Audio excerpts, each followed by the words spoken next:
শুভ দুপুর। বাঁধাকপি আলু আগের থেকে সিদ্ধ করে আমি রেখে দিয়েছি। তো আমি বাঁধাকপি কি দিয়ে রান্না করব তোমাদেরকে দেখাচ্ছি। এই দেখো, মাছের মাথা। তো এটা হলো রুই মাছের মাথা। রুই মাছের মাথা দিয়ে বাঁধাকপি জমিয়ে রান্না করব। তো আমি কড়াইতে তেল দেওয়া হলো।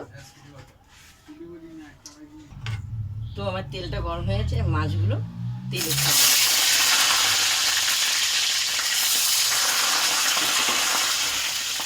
মাছটা ভাজা হবে লাল লাল করে, মাথাটা। তো আমি মাছের মাথাটা আমার লাল লাল করে ভাজা হয়ে গেছে,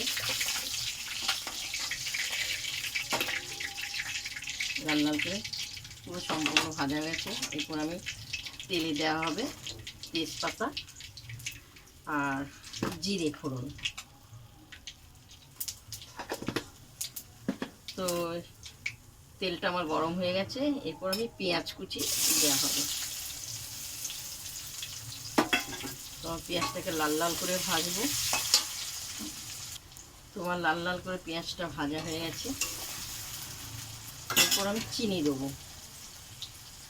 1 চামচ চিনি দেওয়া হলো। তো পরিমাণে নুন দেবো, 1 চামচ নুন দেওয়া হলো। তো হলুদ দেবো, 1 চামচ হলুদ দেওয়া হলো, 2 চামচ দেওয়া হলো। এরপর আমি মশলা বাটা আদা জিরে লঙ্কা দিয়ে দেওয়া হলো, দিয়ে আমি ভালো করে কষাবো।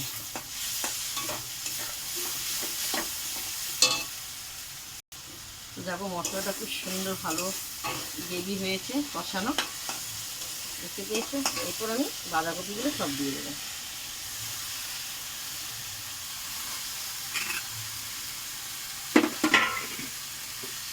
নিচেরটা উপরে।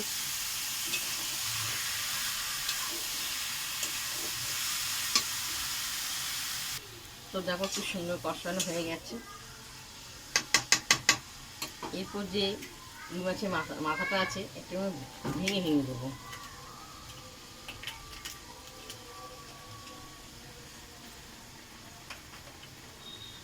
ভেঙে দেওয়া হলো।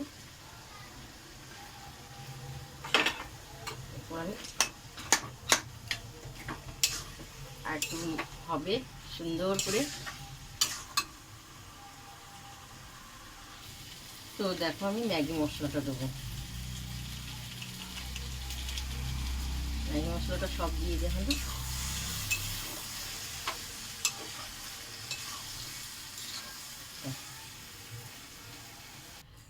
তো দেখো, আমার বাঁধাকপি রুই মাছের মাথা দিয়ে খুব সুন্দর হয়েছে। তোমাদেরকে সম্পূর্ণ দেখালাম কিভাবে রান্না করলাম। তো শুধু আমার বাঁধাকপি হয়নি, তার সঙ্গে আছে ডাল। এই দেখো, মুসুরির ডাল, বুঝতে পেরেছো? তা তোমাদের প্রথম থেকে লাস্ট তোমাদেরকে বাঁধাকপির মাথা দিয়ে আমি তৈরি করে দেখিয়েছি। যদি তোমাদের ভালো লাগে, দিদিভাইকে লাইক দিও, শেয়ার করো, কমেন্ট করে লিখে পাঠাবে। আর এইভাবে কারা কারা ভালোবাসো লিখে পাঠাবে, ঠিক আছে? শুভ দুপুর, আজকে এটাই হয়েছে।